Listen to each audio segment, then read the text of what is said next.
like to think of space as empty and matter as solid. But in fact, there is essentially nothing to matter whatsoever. It's completely insubstantial. Take a look at an atom. We think of it as a kind of hard ball. Then we say, oh, well, no, not really. It's this little tiny point of really dense matter right at the center, surrounded by a kind of fluffy probability cloud of electrons popping in and out of existence. But then it turns out that that's not even right. Even the nucleus, which we think of as so dense, pops in and out of existence just as readily as the electrons do.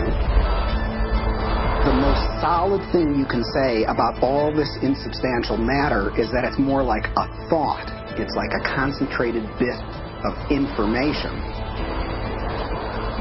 What makes up things are not more things, but what makes up things are ideas, concepts, information.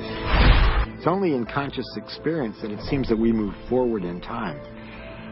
In quantum theory, you can also go backwards in time. We all have a habit of thinking that everything around us is already a thing, existing without my input, without my choice.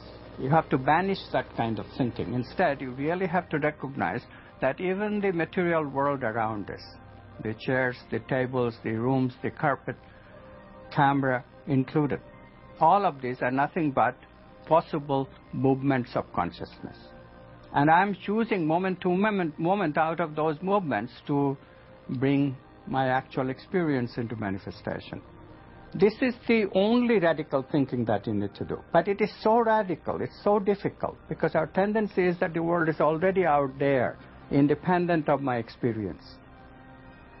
This leads naturally to wonder, are people affecting the world of reality that they see? You betcha they are. Every single one of us affects the reality that we see. The exhibit comes to us from Japan and Mr. Masuro Emoto. Mr. Emoto became terribly interested in the molecular structure of water and what affects it. Now, water is the most receptive of the four elements. Mr. Emoto thought perhaps it would respond to non-physical events. So he set up a series of studies, applied mental stimuli, and photographed it with a dark field microscope. This first picture is a picture of water from the Fujiwara Dam. And this picture is the same water after receiving a blessing from a Zen Buddhist monk.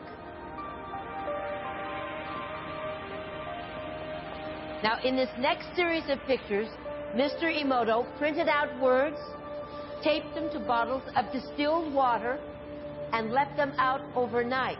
This first photograph is a picture of the pure distilled water, just the essence of itself.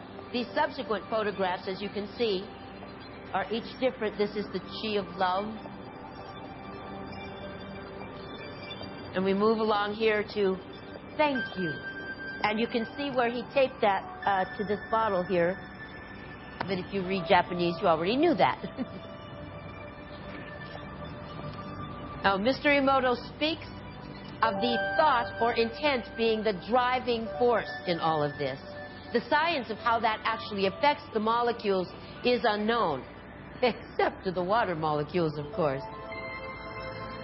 And it's really fascinating when you keep in mind that 90% of our bodies are water.